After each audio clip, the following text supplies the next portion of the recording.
All right, continuing with chapter 15. So, RSV, this is a virus that's super common in young kids, causes infection of the lungs and other breathing passages. Um, Super highly contagious. This typically doesn't cause too many problems for kids. However, if they get super dehydrated, that's going to be the bigger problem most of the time. You're going to treat airway and breathing problems as appropriate. Humidified oxygen is helpful if available. Bronchiolitis can be a secondary problem with RSV. Usually affects newborns, toddlers, so little kids. Bronchioles become inflamed and swell and fill with mucus. Um, because kids have significantly smaller airways and much narrower airways than adults do, when they start getting plugged up with mucus or have inflammation, this can start causing more severe respiratory obstruction. So, oxygen therapy, and make sure that you're constantly reassessing that child for signs of respiratory distress that need more aggressive treatment. Pneumonia, you can have two different types of pneumonia as more of a blanket term. You can have bacterial pneumonia. This comes on very quickly, results in that high fever. This is your typical pneumonia that you think about. Viral pneumonia kind of comes on more gradually, less severe. You may not even get a fever. You can have what's called cold pneumonia, where they actually don't have a fever at all. Their body temperature drops a little bit. So it's kind of an interesting thing. You often get a secondary infection after an upper respiratory tract infection. So they just get a cold in their upper respiratory tract, and then it ends up progressing down into pneumonia. Pneumonia is just a general term that's infection of the lungs. Pneumonia especially affects people who are chronically or terminally ill. This tends to be one of the leading causes of death for people that are chronically or terminally ill. It's kind of that last thing. They go into the hospital and they get hospital-acquired pneumonia, and things don't get much better from there. Signs and symptoms of pneumonia include rapid and labored breathing, blue or gray fingertips or blue or gray lips or fingertips, kind of depends on how bad their oxygen status is. Fever, dry skin, decreased skin turgor, which is when you pinch that skin on the back of your hand, it should quickly kind of rebound into place. If it doesn't and it stays tented up, that is decreased skin turgor, and it means that there's dehydration. Exertional dyspnea means when they get up and move around, they get short of breath.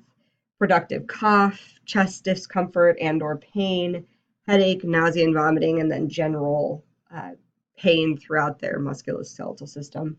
They can also have weight loss, confusion, and diminished breath sounds if they have quite a bit of infiltrate, is what we call it, in their lungs. So be it fluid, pus, etc. But when they have a lot of stuff in their lungs, you can get depressed breath sounds, or you can have crackles if it's a lot of fluid. You want to assess for a temperature and then provide airway support, supplemental oxygen. There's not a whole lot that we're going to do in the field for them because their definitive treatment will be antibiotics. Pertussis we've already talked about once, but we'll go back through it. This is whooping cough. This is a bacterial infection that mostly affects children younger than 6 years of age. Very, very, very highly contagious and pass through a droplet infection.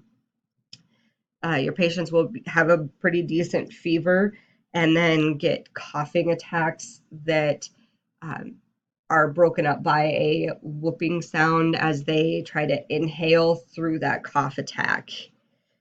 Coughing spells can last for more than a minute. The child may turn red or purple because they literally cannot get air in because they're coughing so hard. And then they'll make that big whoop sound to try and pull in some air. Watch for signs of dehydration.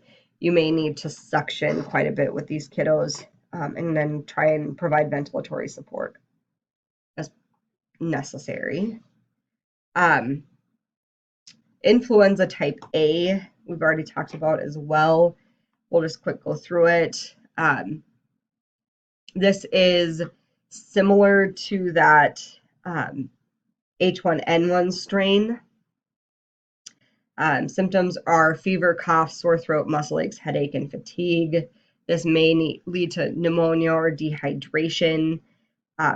There is a retroviral that can be given shortly after symptoms appear to reduce the length of infection and the severity of it, but there's not a huge population that is eligible for it, but it's worth a shot. People can get really, really sick from influenza. We typically think of the flu as that stomach bug of throwing up. That's typically going to be something called gastroenteritis. Influenza is different than that.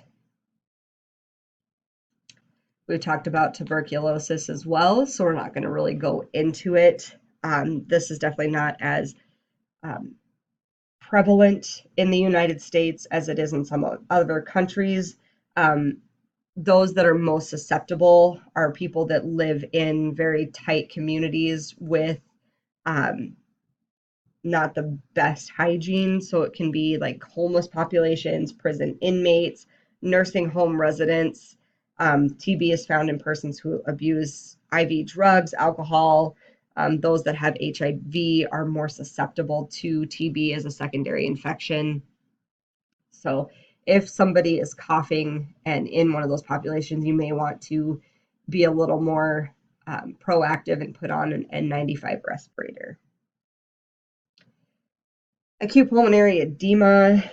Sometimes your heart is not functioning well enough that it's circulating blood properly. So what's going to happen is that fluid is going to start backing up into the lungs because the pressure is high enough to push it back up into the lungs. And so it's going to build up that fluid within the alveoli. Just any collection of fluid within the lungs is called pulmonary edema. This is typically going to be from that congestive heart failure. Your heart starts getting tired and can't push blood forward, and so it just starts backing up to wherever it can go. The patient is going to usually have dyspnea with rapid shallow respirations. If they get really, really bad, they'll be coughing out this frothy pink sputum from the mouth and nose. If they're doing that, we don't want to remove that if at all possible. We want to try and bag that back in. So that's actually that surfactant that keeps the alveoli open. That's mixing with the fluid enough that it's actually coming up out of the airway. So we want to try not to do that. Oftentimes, patients will have a long-standing history of congestive heart failure that they try and keep under control with medication, and now all of a sudden they're not keeping control of it for some reason. Keep in mind, though, not all patients with pulmonary edema have heart disease. Inhaling large amounts of smoke or toxic chemical fumes, traumatic injuries, and exposure to high altitudes can also produce acute pulmonary edema. COPD. This is a slow process that causes dilation and disruption of the airways and the alveoli caused by chronic bronchial obstruction. COPD is kind of an umbrella term that is used to describe a few lung diseases that include emphysema, chronic bronchitis, and then other reactive ongoing irritations of the trachea and the bronchi. May be the result of direct lung or airway damage from repeated infections or inhalation of toxic gases and particles. Most often results from cigarette smoking, but it can be from other things as well. Tobacco smoke itself is a bronchial irritant, can create chronic bronchitis, which is that ongoing inflammation and agitation of the small airways. With bronchitis, you constantly produce mucus, which further obstructs small airways. The airways are weakened because the lungs' productive devices end up being destroyed. And then chronic oxygenation problems can further lead to right heart failure and fluid retention. Those with COPD or chronic bronchitis tend to develop pneumonia very, very easily. And then repeated episodes of irritation and pneumonia cause scarring in the lungs and then end up creating more damage, leading to the full term of COPD. Emphysema, though, is the most common type of COPD.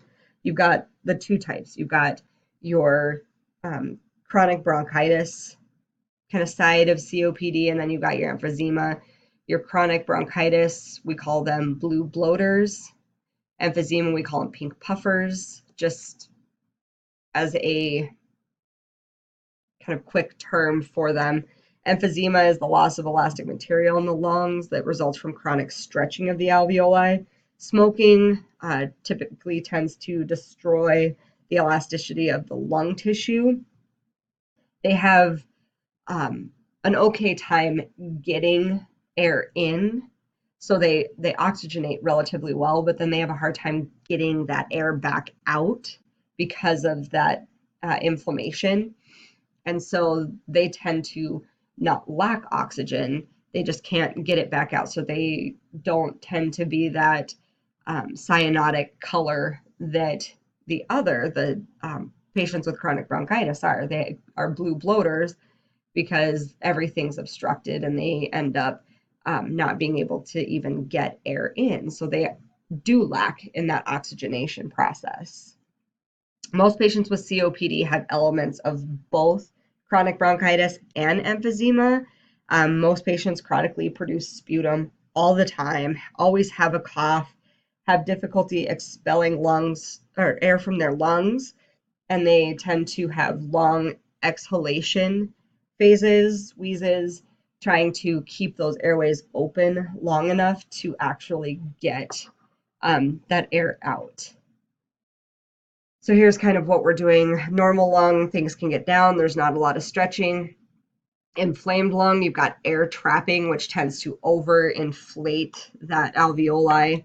You have inflammation within the passageway, mucus starting to build up there. Things can still get in and out.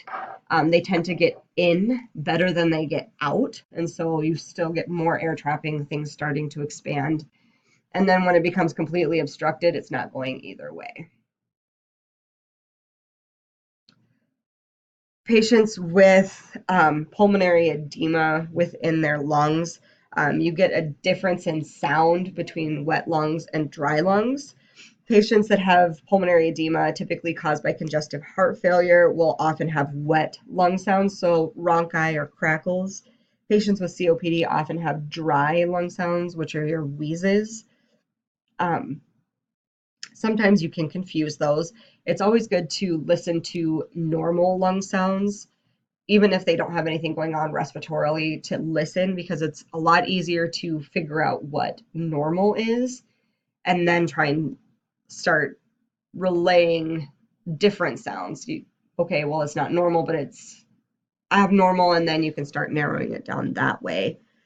Don't assume that all COPD patients will have wheezing and all congestive heart patients will have crackles.